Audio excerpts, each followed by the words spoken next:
Welcome to Ghost Pirate Entertainment. I'm your host, Kanan Becker, and today we dive back into Netflix. So for those of you not familiar with this channel, once a week I go searching through the popular streaming platforms and come up with 10 horror movies to recommend to you guys. This week, I went searching through Netflix and came up with 10 horror movies that I think you will enjoy. And with that, let's get to the list!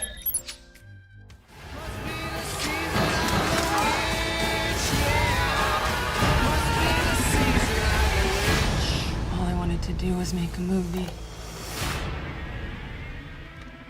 So Brand New Cherry Flavor is warped and twisted, but in the most entertaining way. I love this series. So it's about a young filmmaker who goes to Hollywood to sell her movie to a big-time film producer. But he turns out to be a predator, just an all-around horrible human being that just completely screws her over and steals her movie.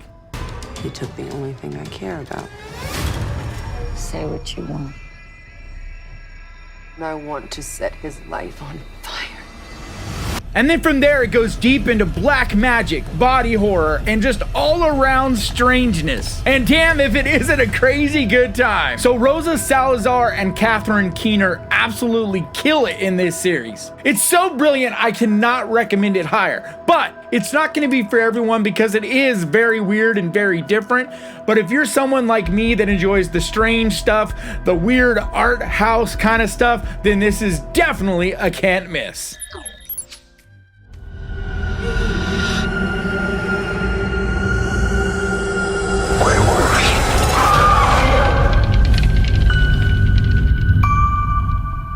So No One Gets Out Alive is absolutely creepy as hell. It just really burrows under your skin. Just a constant dread that just keeps building and building. And you know something's gonna happen, but you just don't know when, and you can just feel it on the back of your neck as the tension rises and rises. So it's about a woman who is here illegally from Mexico, but she's trying to start a new life here, and she finds a job, and she finds this little room to rent at this boarding house. But then after a few nights at this boarding house, she starts to hear these unsettling cries at night, as well as these eerie visions. What have you seen?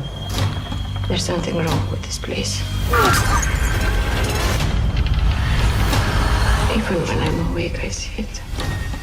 It just gets absolutely terrifying. So Christina Rodlow gives an absolutely chilling yet moving performance as the lead. You really feel the fear and struggle of this poor girl in this movie, to the point of exhaustion. David Figlioli also gives an absolutely stellar performance as the villain in this. He is so scary in this role. But the ending of this movie goes off the deep end, becomes savage, really pushes it to the limit. This is just an absolutely great movie that I highly recommend.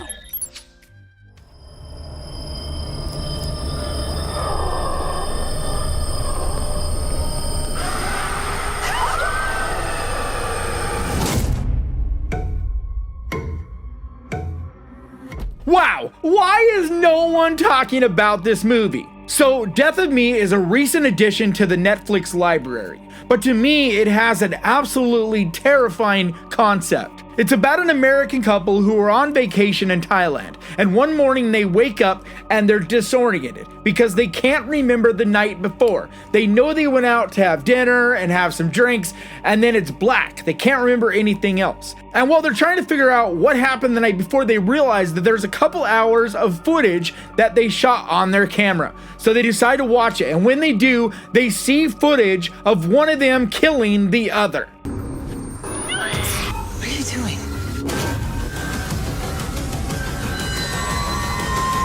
Neil? What the?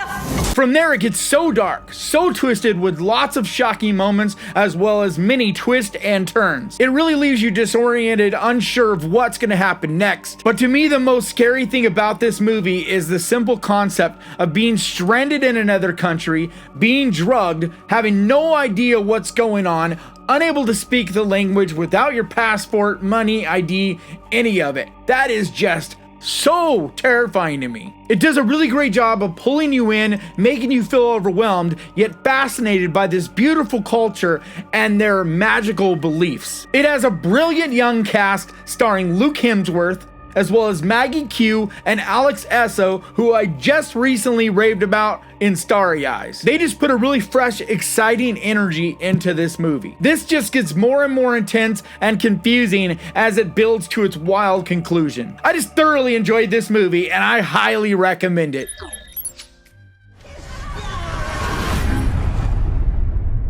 There is no demon, Christina. My name is Christina Lopez. I came to this place to die. The Old Ways is a movie that feels like a glimpse into an old, haunting world. A lost, magical, mystical, dark world. It's about a Mexican-American journalist played by Bridget Cali Canales, who's deep in the jungles of Veracruz. So she's being held captive by a mysterious bruja or witch doctor who is convinced that she is possessed by a demon. They don't believe they can let you go. They have seen something inside you. A demon. Ultimately, it becomes a fight for survival against more than she realizes. This movie just has a deep feeling of the unknown. It's mysterious, twisting and turning, leaving you never knowing which way is up or down. It just gets dark and demonic as it unfolds. It's very well acted and directed and just beautifully shot. This movie has simple, clean special effects that are not overdone but are still very effective, as well as some very fun body horror moments. I think this is just a great one to add to your list. Light the fuse!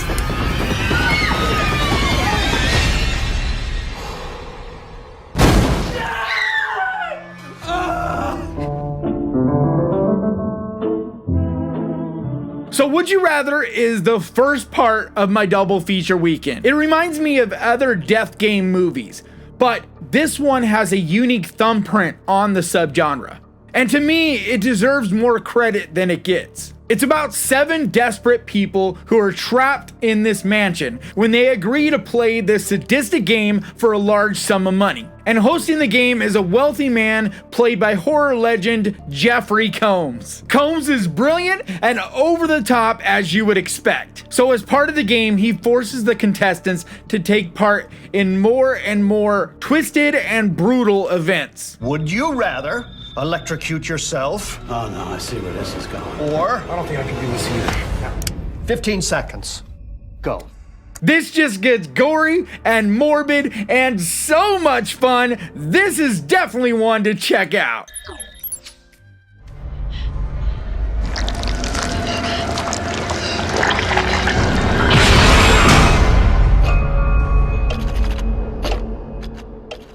So, No Escape Room is the second part of my double feature weekend. I had very low expectations and honestly didn't expect to enjoy this movie at all. Just based on the name, I just thought it would be an escape room ripoff. But honestly, it's much more than that. It originally aired on the Sci-Fi Channel, but it doesn't feel like a made-for-TV kind of movie, other than that there's a couple little spots where you could tell there would have been commercials. So the premise is a father and his teen daughter are stuck in this small town when their car breaks down, and they're trying to find something to do while their car is fixed. And they come across an escape room. And once they enter, it pretty quickly turns from just this fun little game to a paranormal, much more dangerous type of scenario. Something I really enjoyed about this movie that made it feel different from the escape room was that it really focuses on these puzzles and solving these mysteries and how to figure out these puzzles, and not so much these crazy traps like the escape room did. Escape Room was a fun movie, but this just feels different. It also very much leans into the paranormal element too, which also made it feel very different. What exactly does a clue look like? Look at the masks. Now we gotta find the combination. So keep in mind, this is a small movie. It's not a game changer, but I think on a Saturday night with your family, looking for something just to entertain you and have fun with, I think it's one that you could really enjoy.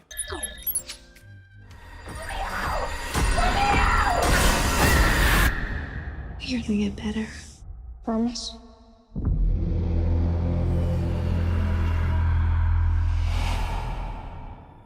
So So Eli is the first Paramount Pictures movie to ever go straight to streaming. And the reason I point that out is because this doesn't feel like your normal straight to streaming low budget kind of movie. But it's not a huge budget movie, but it definitely is that mid-range budget that you just don't see a lot of horror movies at. So the first thing I gotta mention is Charlie Shotwell. He really shines in this movie. He plays a boy with a rare autoimmune disease. So as a last ditch effort, his parents take him to this private medical facility where they can cure him. Once they're there, he starts to notice these strange paranormal type of occurrences, things he can't explain.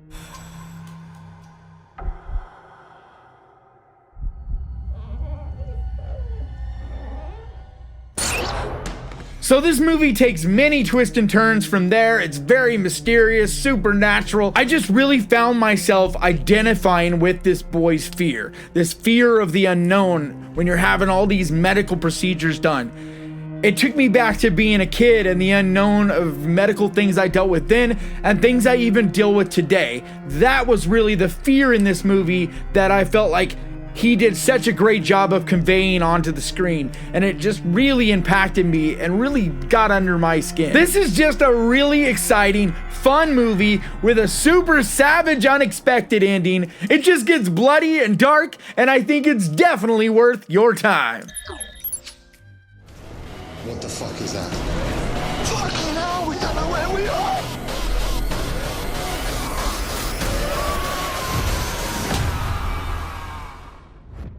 So The Ritual is an eerie yet emotionally powerful film. It's directed by one of my favorite up-and-coming directors, David Bruckner, who most recently did my favorite movie from last year, The Night House. So this movie's about a group of friends who are reuniting after the tragic death of one of their friends. So they set out on this hike through the Scandinavian wilderness, and things get creepy when they decide to take this shortcut through this mysterious forest where there's something evil lurking and stalking them. It's been gutted. Could be hunters out here. Bait, possibly. Or it's the bit they don't show you in the nature documentary. It's a warning. We shouldn't be here. It becomes a psychological thriller that uncovers their dark secrets as well as threatens to just kill them all. There's just so much to love about this movie. It's beautiful, it's well directed, well paced, the acting is great. It's one that I think is an absolute can't miss. El hambre desata la locura.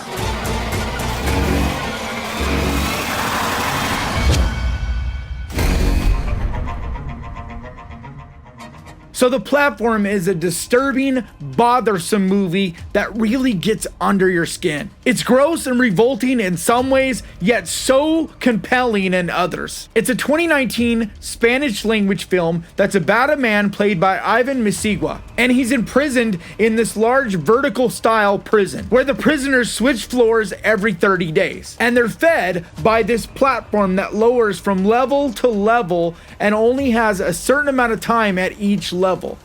But the people at the top, they get prime choice of the food. But by the time it gets to the bottom, well, there's not much, if anything, left. As you can guess, it leads to conflict as the prisoners at the top floor get to eat as much as they want, and the prisoners on the lower levels get less and less and less.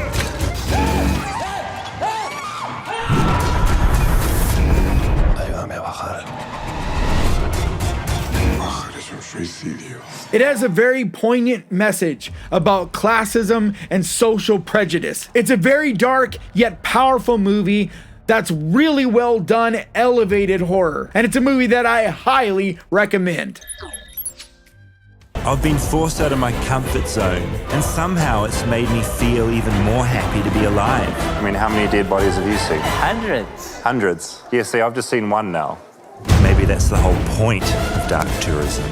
So I've always been a fan of the bizarre, of the strange, of the unusual. And it's always been a dream of mine to travel around the world and see the different, strange, kooky, unique things. So I really love this series because it really dives into those types of things. It's hosted by journalist David Ferrier. He takes you on an 8-part journey around the world, going to a different place in every episode. He goes to places that most people would never dream of going on vacation to. It involves visiting places that are historically associated with death and tragedy, which is known as dark tourism. Into death. It's Jeffrey Dahmer. Women like bad boys. Serial killers are like definition of bad boy. Yes, they are. So in one episode, he embeds himself with a death-worshipping cult in Mexico. He goes and soaks up radiation with people in Fukushima and goes to the most nuked place on the earth and goes fishing and swimming. It's just a very well done docuseries that I was absolutely captivated with, and I definitely recommend it. Alright guys, that's going to do it for me today. Please leave your comments down below. Let me know if there's anything you recommend on Netflix, because I always appreciate recommendations. Also, if you could do me a favor and hit the subscribe button and ding that little bell, because that is the best way to keep track of this channel. And when I post videos like this, and I post videos like this every single week, I also want to give a huge, massive, enormous thank you to my patrons, because you guys, your support seriously means so much to me. And if you would like to find out more about becoming a patron, the link is down in the description. And like always, thank you so much for watching. Please crush that like button. And remember guys, horror can be fun. I will see you guys next time.